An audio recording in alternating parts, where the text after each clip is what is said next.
is Nevada Newsmakers with host Sam Shad, a no-holds-barred political forum. Now, from the Nevada Newsmakers broadcast headquarters, here is Sam Shad. And back on Nevada Newsmakers, we are very pleased to welcome back to the program Annette Whittemore. She's the president and founder of the Whittemore Peterson Institute. And by phone, we're joined by Dr. Donnica Moore, who has become a spokesman for the Institute and its activities. Pleasure to have both of you ladies on the program. Thank you for having us. Let's talk about... You're very welcome. Let's start out, Annette, talking about chronic fatigue and its effects on children and teenagers. What are the signs? What should people be looking for? Well, I think, first of all, your child is going to change quite a bit in character. Usually with smaller children, you're going to notice behavioral changes, you're going to notice complaints, you're going to notice sleeping difficulties or sleeping unusual hours. Oftentimes they're going to complain of headaches, sore throats.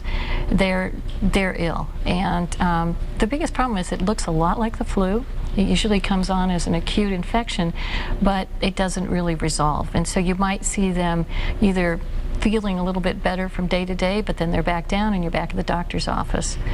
That is one of the ways that you can, that's one of the signs that you really need to look for to recognize that this child needs to get to the doctor. And what's the difference between a regular childhood version of those things and knowing that it's something more than that, i.e. chronic fatigue? And I would really say it's the severity of the symptoms.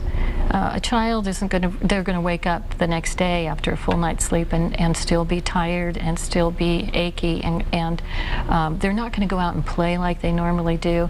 If we're talking about a teenager, of course, they're going to be able to verbalize things that are going on and how they feel, and you're going to notice they're going to be significantly ill. I've noticed over the last couple of years, and it really has only been over the last couple of years, that the medical profession is starting to deal with it. That you talk to a doctor and you say fibromyalgia or chronic fatigue, and they actually have a sense. How much of a sense do they have at this point, and how much more education do the general doctors need? Well, I think they're doing, it's becoming, certainly, they're becoming much more aware. And there is a lot more material out there. With the new finding with XMRV, for instance, I think we've definitely had some worldwide attention on this disease. No kidding. and that's been really helpful. And this is the retrovirus that was discovered at WPI. And I think that's been wonderful in that sense. It has brought this disease to the forefront, and a lot of doctors now, I think, are beginning to ask more questions and to look into it more seriously. Dr. Donnica, the autism community has a saying that says, care before you need to, and you had an interest in CFS and then discovered that it was in your family. Would you talk a little bit about, first of all, how you became interested in this, and then how it affected you personally? Basically, I've always been very interested in and committed to women's health issues in general, particularly those issues that have been misdiagnosed, underdiagnosed, underdetected, or undertreated. My particular pet peeves are doctors who dismiss women or men who have chronic complaints with the, it's all in your head, dear. And this was one of those diseases. So in 1992, I was the founding chairman of the National Congress on Women's Health, and we decided to do a seminar as part of this Congress called It's Not All in Your Head. And one of the major diseases we focused on was chronic fatigue syndrome. So I talked about it on and off and wrote about it a fair bit until in 1999, lo and behold, my own husband, who had previously been a triathlete and exercised every day no matter what, came down with a flu-like illness which did not resolve. And ultimately he was diagnosed with chronic fatigue syndrome. Several years later, in I would say about 2004, my son Brian was in the same exact situation. He was 100% well. He was a top athlete, and my daughter and I all came down with a flu-like illness at the same time. My daughter and I got better in about 7 to 10 days, and my son never recuperated. And that's pretty much the story that we hear in about 90% of patients, that they were generally well until a flu-like illness or some other event. In a minority of patients, that event might be head trauma or a car accident, a surgery, giving birth to a child, but the overwhelming high percentage of patients with chronic fatigue syndrome begin their journey with a flu-like illness. And I'm addressing this question to Annette. You know, your daughter, Andrea, has been suffering with this for many, many years. That's correct. It's very difficult to deal with in a severe form. It is, and especially when they're younger, because at that time they're growing so rapidly and social interaction is critical. It is so important to them, and yet this disease creates a huge isolation from your friends, from your family's activities, and from all of the normal activities that you know, children engage in, the sports activities and so forth, and especially school. They miss a tremendous amount of school, and the family is basically charged with trying to figure this whole thing out. And it's a day-by-day thing, isn't it, in severe cases? Absolutely. Many times it's an hour by hour.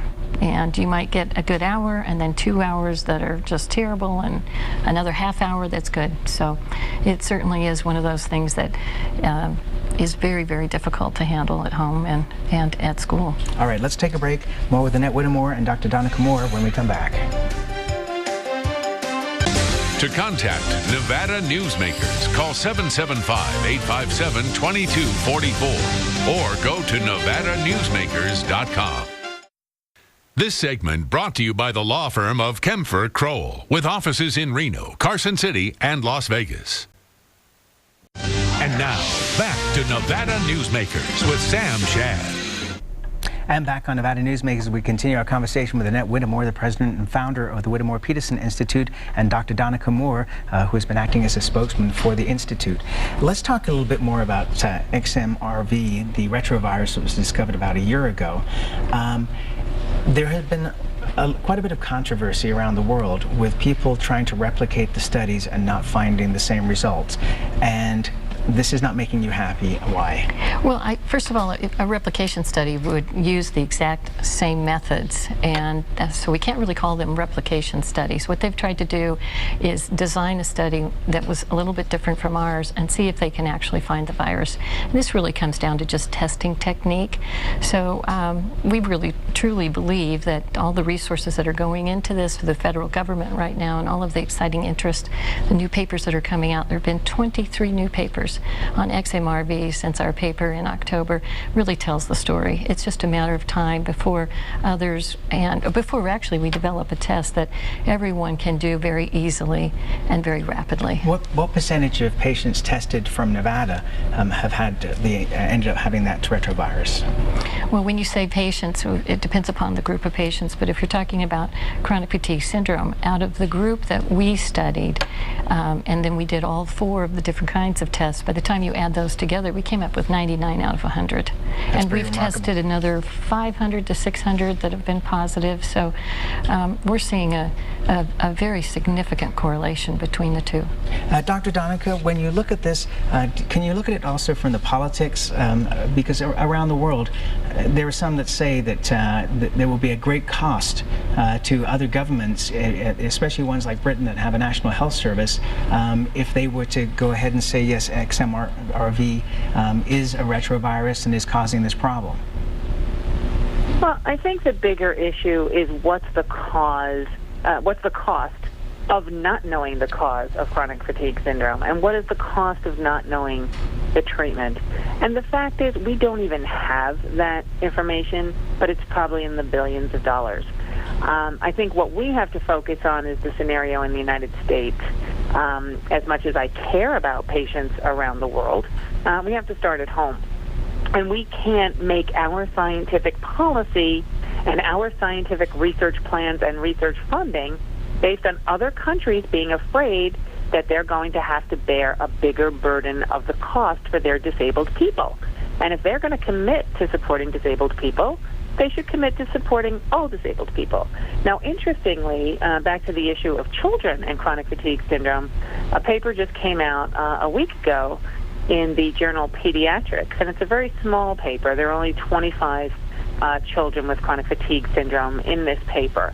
But one of the key findings in this paper showed that the quality of life for the children with chronic fatigue syndrome was worse than that was compared to previously published studies of kids with type 1 diabetes or asthma.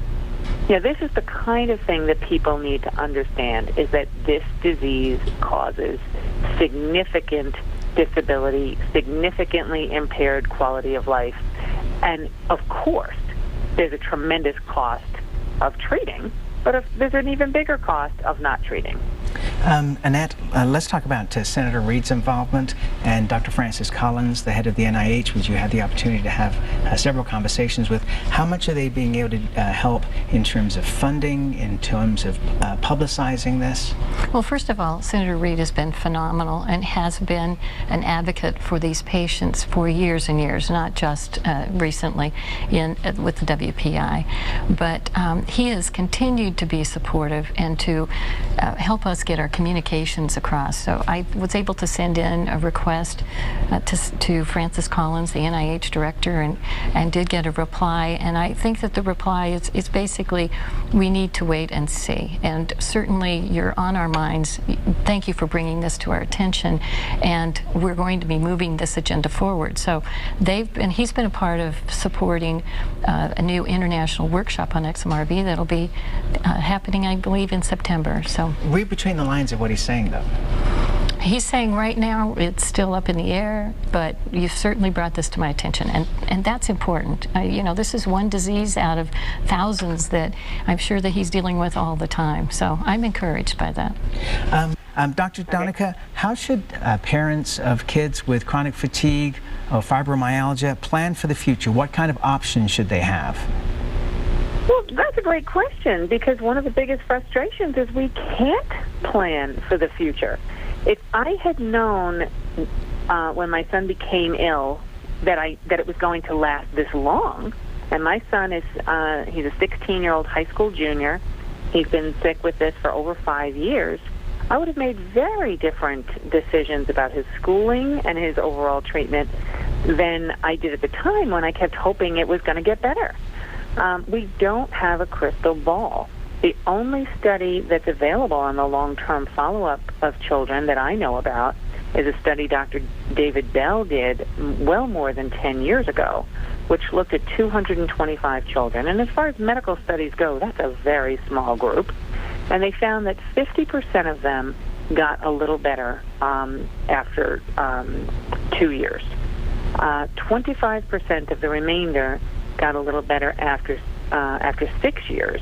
25% of the remainder got worse, and 25% stayed the same. So when I read that 5 years ago, I was devastated, thinking that my son might be sick for 6 years, and I couldn't even think of the possibility that it would be forever. But right now, if you told me that when 6 years came he would be well, I would take that bet in a minute. So we can't plan. My son, every other one of my children's classmates are planning for college. We don't know if he can go to college, and he's the #1 student in his class. But he can barely get across the street to go to high school.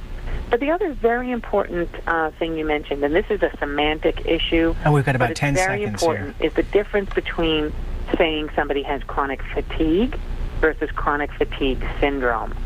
Calling chronic fatigue syndrome, or CFS, chronic fatigue is like calling tuberculosis chronic cough, or calling Parkinson's disease chronic shaking. Chronic fatigue syndrome is a very complex neuroimmune disease that has so many sequelae and so many side effects and consequences and other organ system failures well beyond its primary symptom of fatigue. And that fatigue is not, I'm tired, I don't feel like playing soccer today. That fatigue is, I don't have the energy to lift a water bottle. And Dr. Donnica, that's where we have the energy to get to the bathroom. Doctor, we are way over time here. I thank you so much for joining us. Annette, thank you so much for being here. So much more to talk about, and we'll have you back before the opening of the Institute coming up in Thank you so much, Sam. Always a pleasure. We'll be right back on Nevada Newsmakers after this timeout. To get a DVD copy of any Nevada Newsmakers program, call 775-857-2244. The cost is $30, including shipping, handling, and tax.